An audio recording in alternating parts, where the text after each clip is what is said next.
Hey everyone, Gotcha Lenny here. Here today to talk about the American 1100 series locks and what I've learned about them so far in my locksport journey.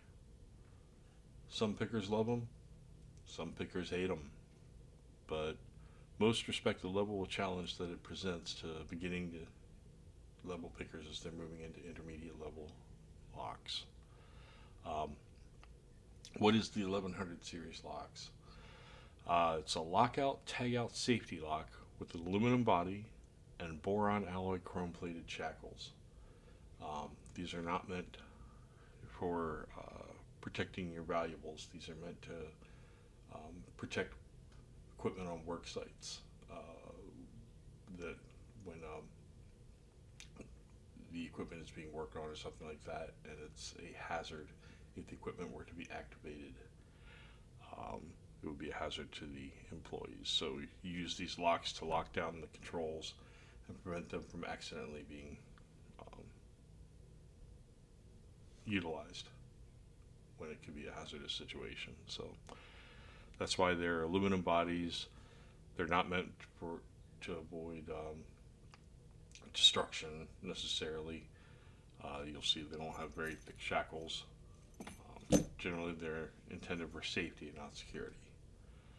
Uh, Now, the 1100 series includes three major variants: the 1100, the 1200, and the 1300. They're all identical with the exception of the size of the bodies. You see the 1100 here has a 38 millimeter wide body. The 1200 has a slightly wider 44 millimeter body. And the 1300, which unfortunately I don't have an example of, is a 50 millimeter body. The other main differences you'll see, there's the A1100 series and the S1100 series. Most of these being the A1100 series, you can tell because they have the trapezoidal key, whereas this S1100 has a rounder master lock key. You'll see it's the 401 key on that. The reason for that is the S1100 has the same cylinder in it as the Master Lock 410 Lotto locks do, which is a 6-pin cylinder. And that's why it has a Master Lock key and not an American Lock key on it. I'm not going to talk about those too much today. Mostly I'm here to focus on the A1100s. Now, the A1100 typically comes with only 5 pins in it. You can get some that have 6 pins in them. You will tell by if you can tell the model number, the 1100 has 5 pins, the 1160 series have 6 pins. Those first two numbers designate the width of the body. The third number in the A series determines whether it has 5 or 6 pins. If it's a 0, it's 5 pins. If it's 6, it's 6 pins. And then the last number determines the length of the shackle. You'll see they come in 3 shackle lengths. Typically it's 5, 6, and 7 are the numbers. So 1105, 1106, 1107. Now, they're all going to say, most of them will just say 1100 on them. Some of them will actually say, this is a 1205.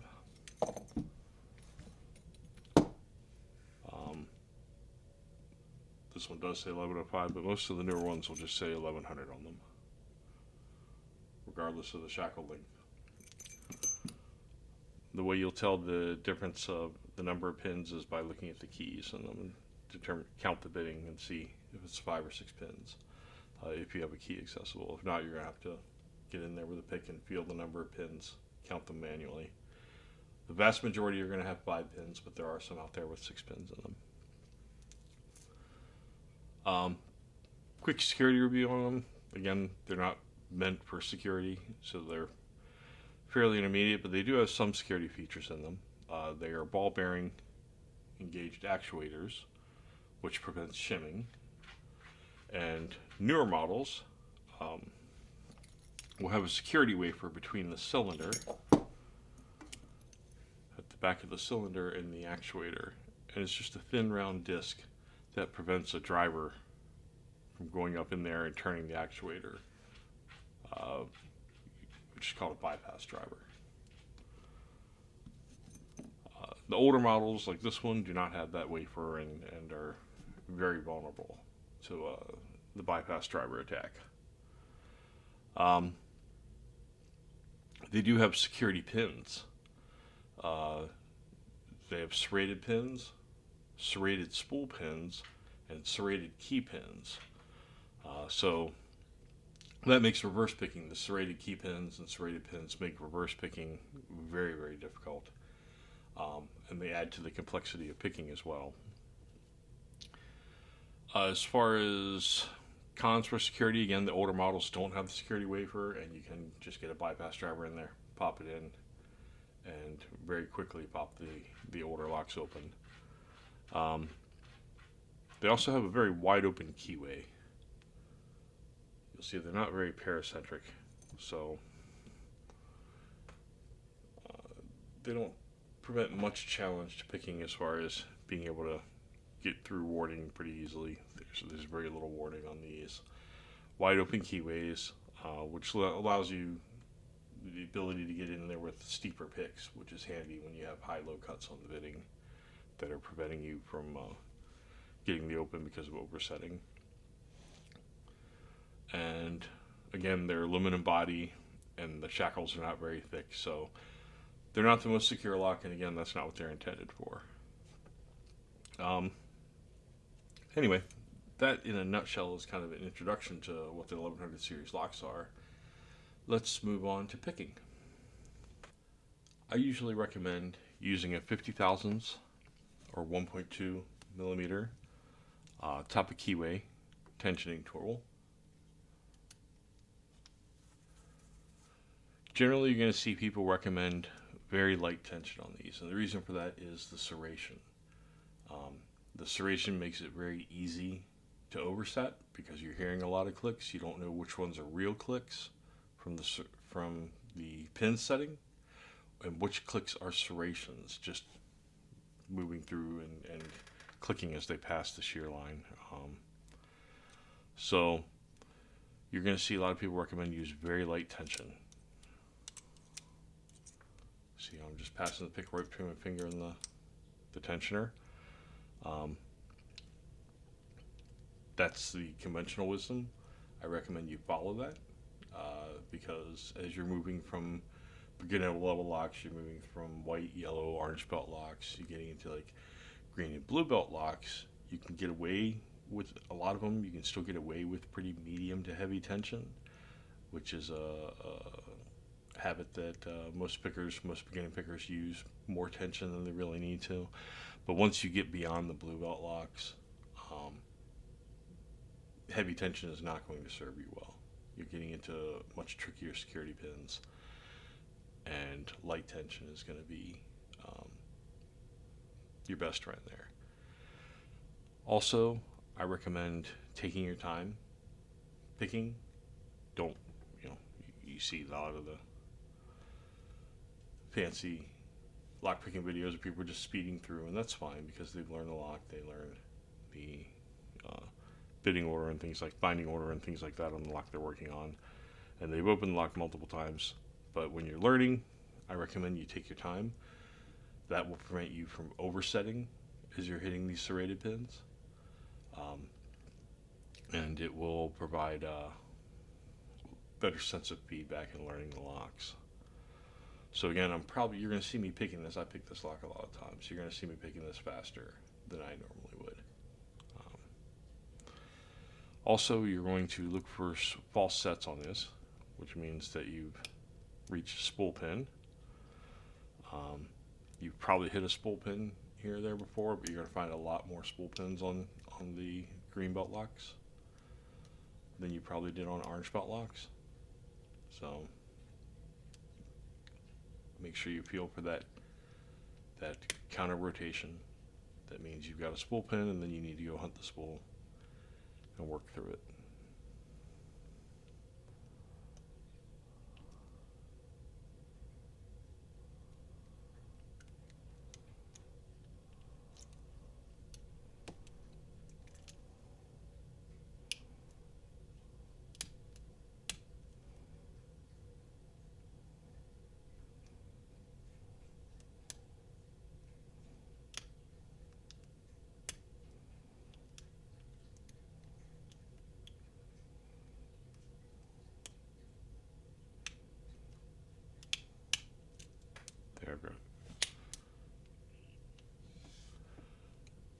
got the open.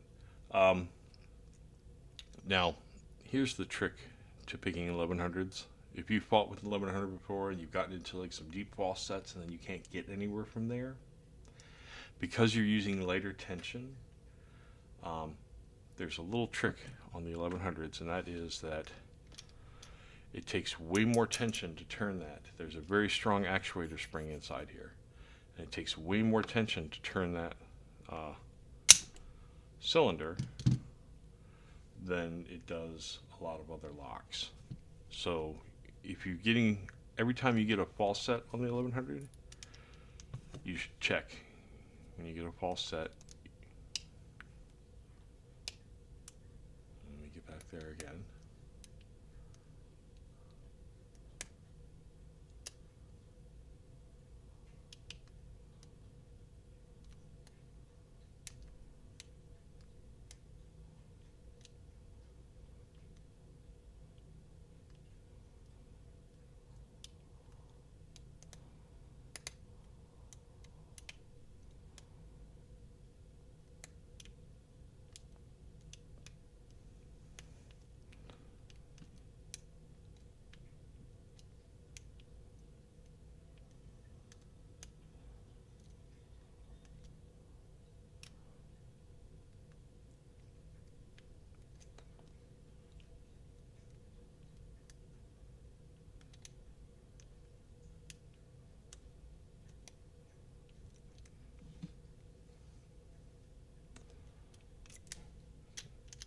Overset there.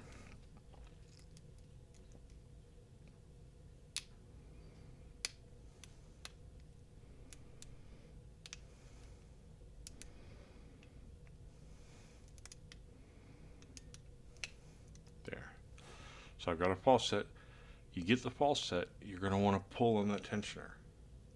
You know, maybe hold it with this hand still, and maybe just pull it a little and go, okay, is this really a false set, or do I actually have an open?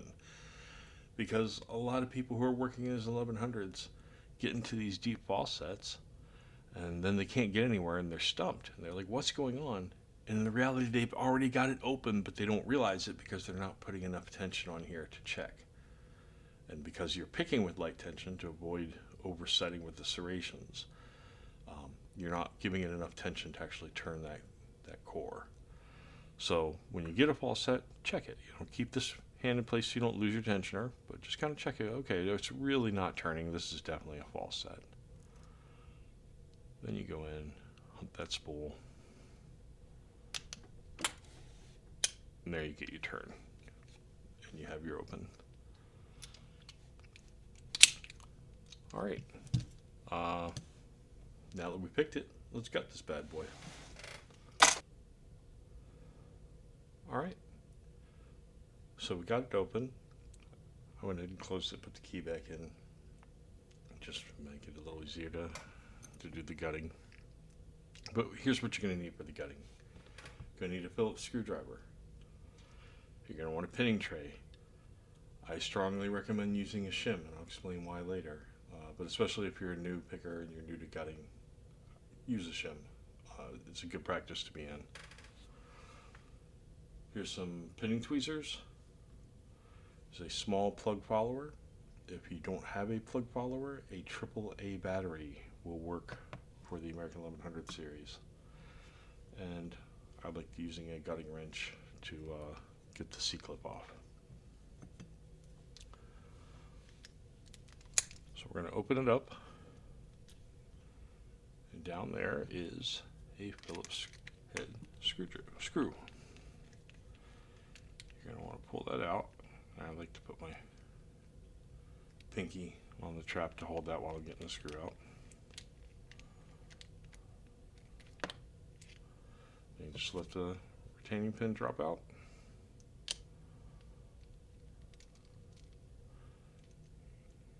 See, this is now loose. Just wiggle it a little, and then I'll get the cylinder out of there.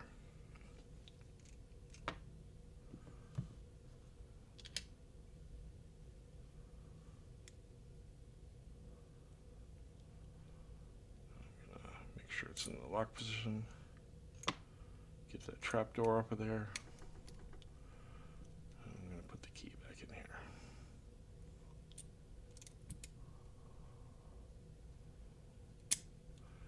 Now this is an older model, so it does not have that security wafer on here to prevent the security bypass, but yours might have a little wafer on there. Go ahead and just remove that. It's got a little half moon cut out.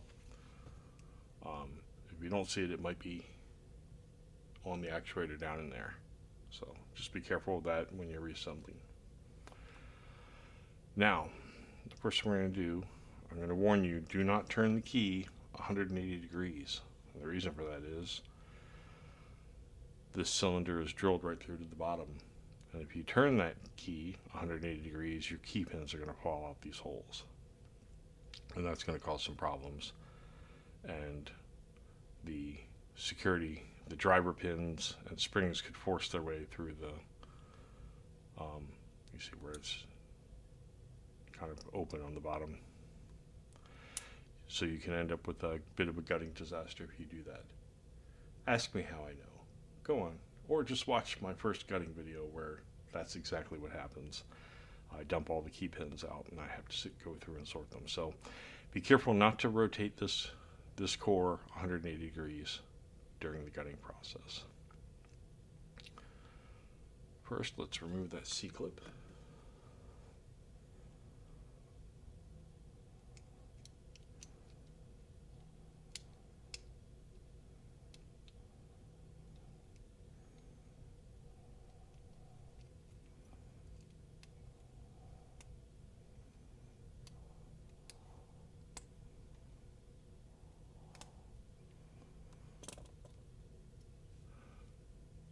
You'll notice on these C-clips, there's a small indent at the bottom of the circular portion, and that is intended to go in at the bottom of the keyway.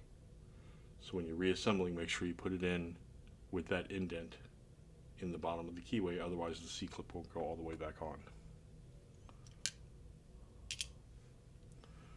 Now remove the C-clip, we're going to shim this.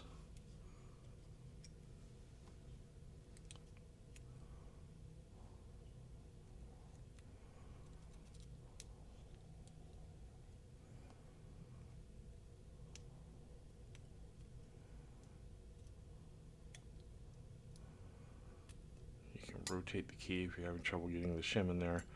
Rotate the key about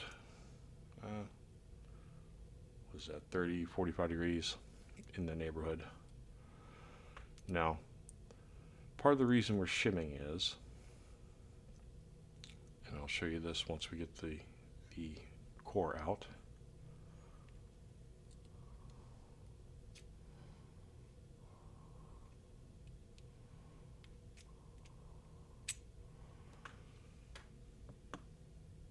Notice that the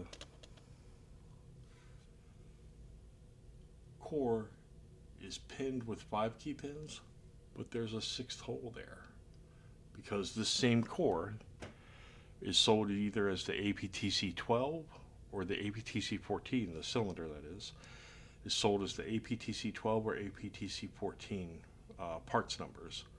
The only difference between those is the 12 has 5 of the pin stacks populated, the 14 has 6 of the pin stacks populated.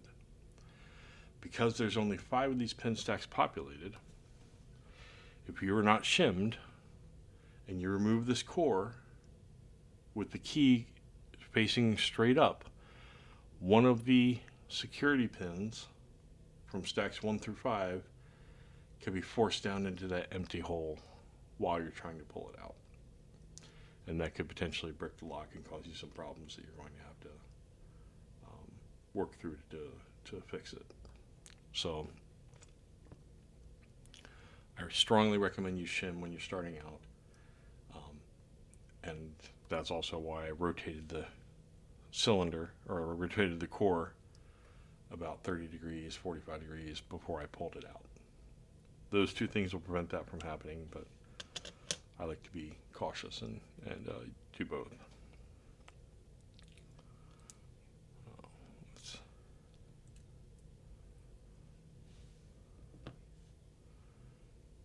these key pins out.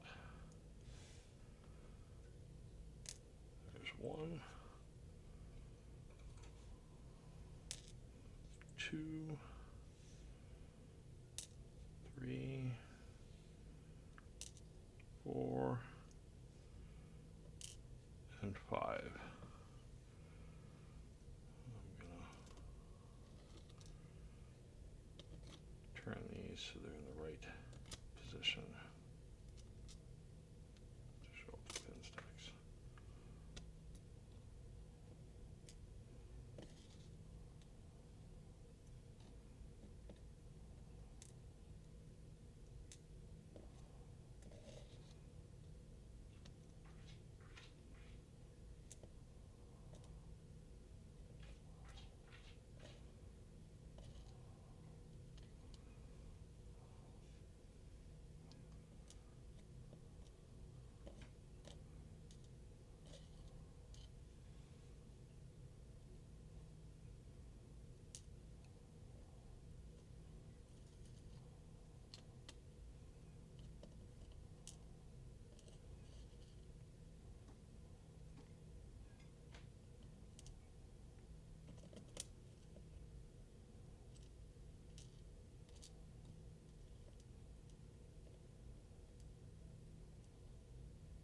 All right.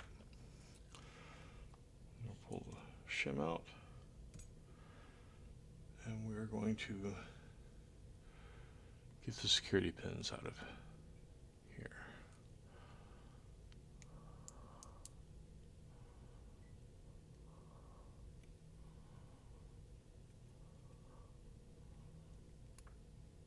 So stack 1 is serrated.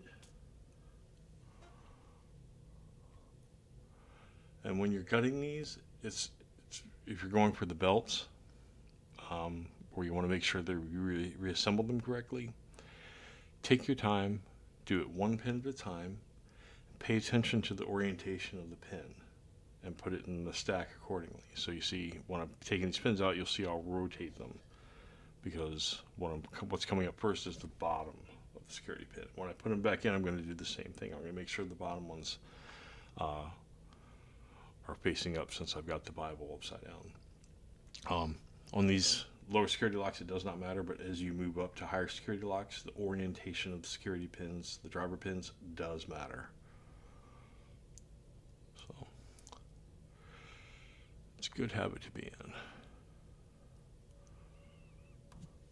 And pin 2 also serrated.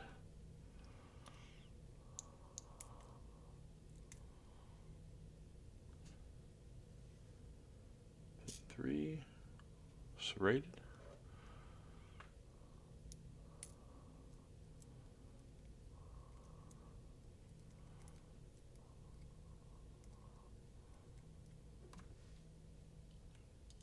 Pin 4 is a serrated spool. And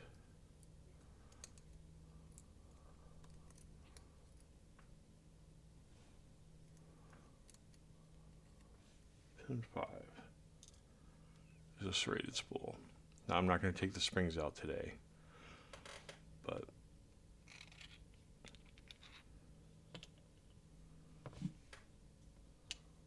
let's just tidy those up a bit, and I'll give you a good look at them.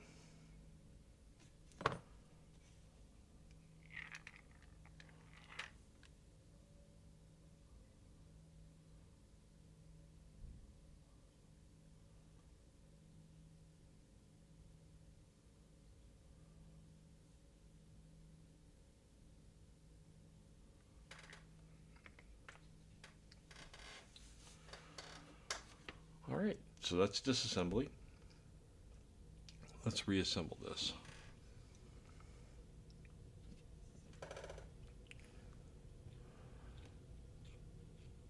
And this one, the springs are not going crazy, so.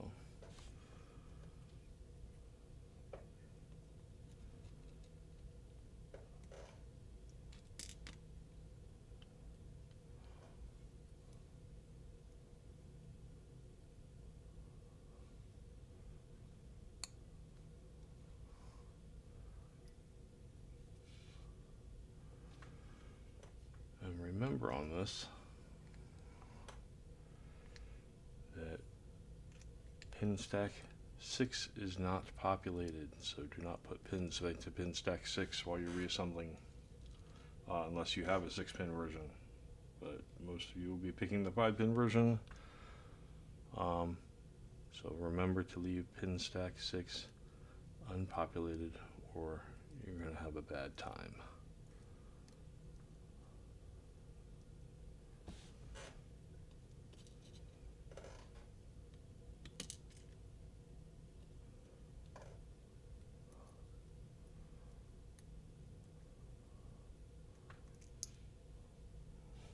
I'm just putting those pins in, and as I put each pin in, I push it down with the pinning tweezers.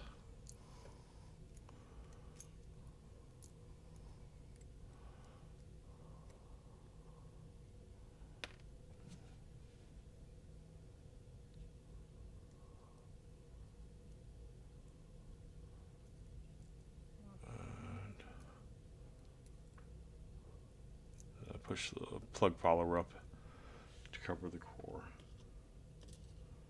or cover the Bible.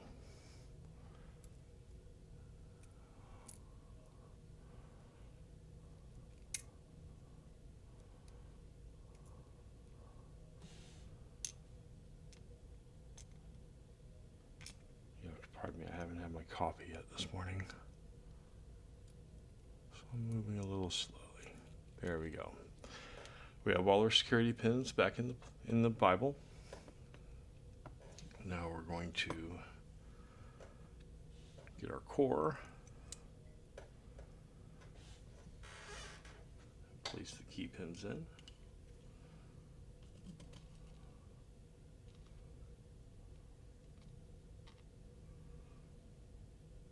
Key pins will have a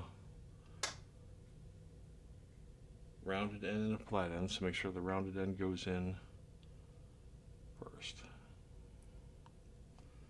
And it should be nice and flush with the top of the core.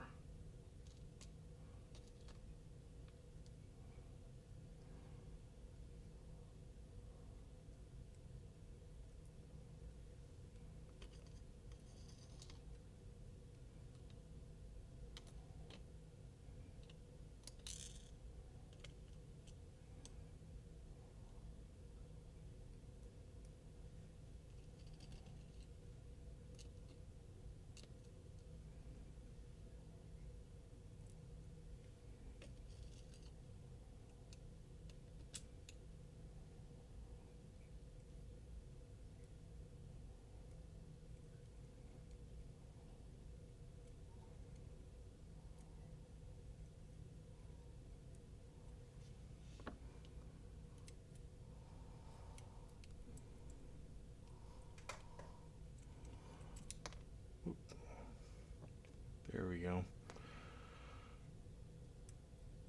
I was playing around, and I shouldn't have been.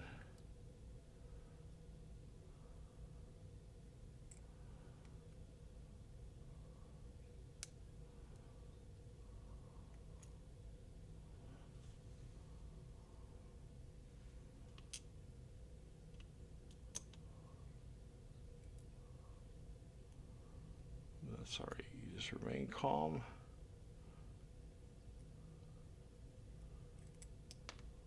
Put the pins back in the correct order.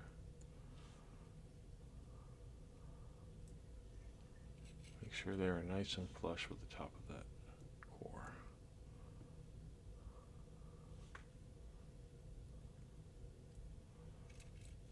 Nice and flush. There we go. Okay.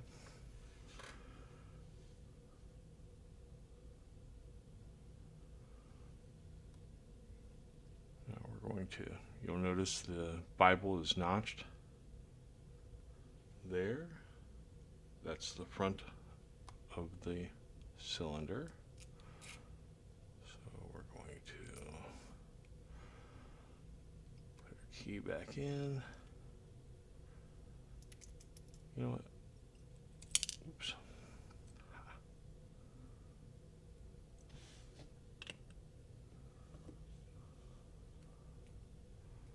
should have shimmed. There you go. Lesson learned.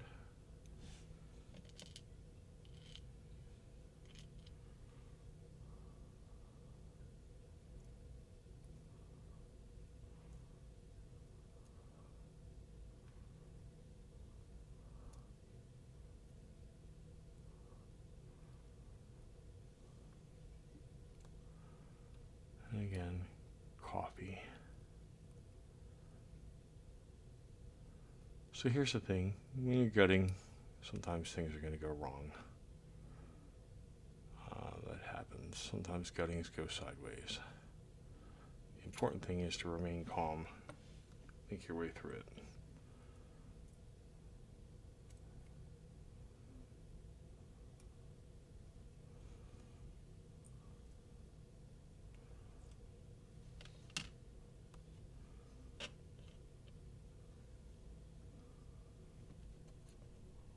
I'm going to shim this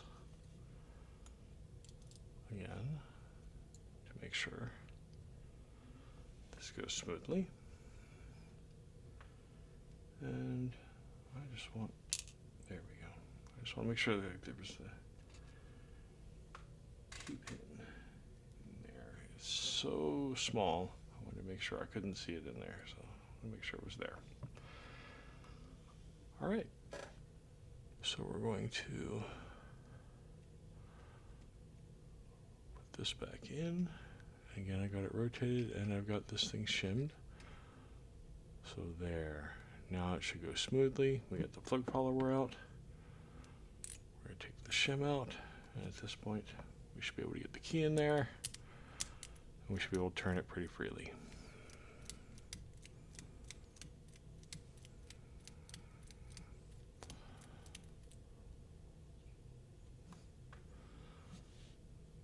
Now, let's get that C-clip back on there.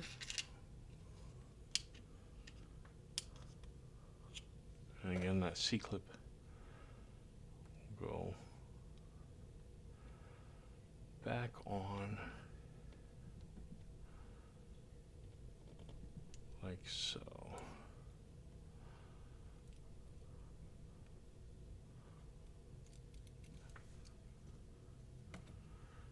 And again, I want to get that indent. You see how the indent is just off just slightly from the bottom of the keyway.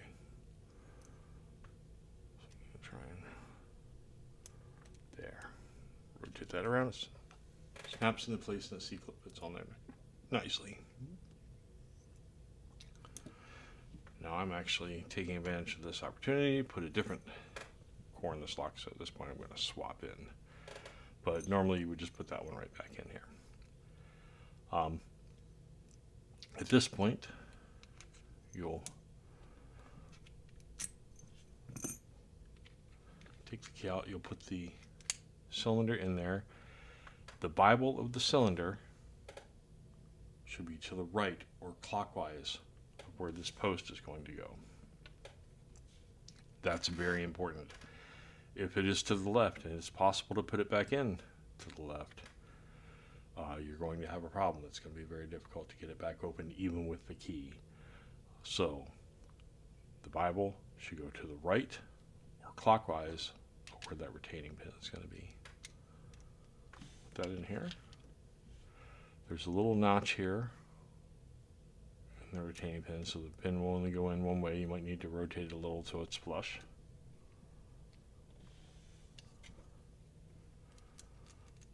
Put that screw. Hey, Lily.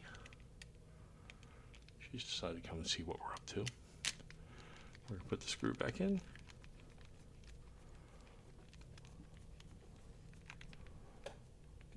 You want it pretty snug. Don't power down. Don't muscle it down. You can actually make it so you won't be able to open the lock. But as you can see, we're good to go. All right, well, that's my video on the 1100s. That's what I know about them. I hope it's been helpful. I hope it provides you some information and guidance as you're exploring the 1100 on your locksport journey. Thanks for watching. Appreciate it. Y'all have a great day. Keep on picking and grinning. Bye.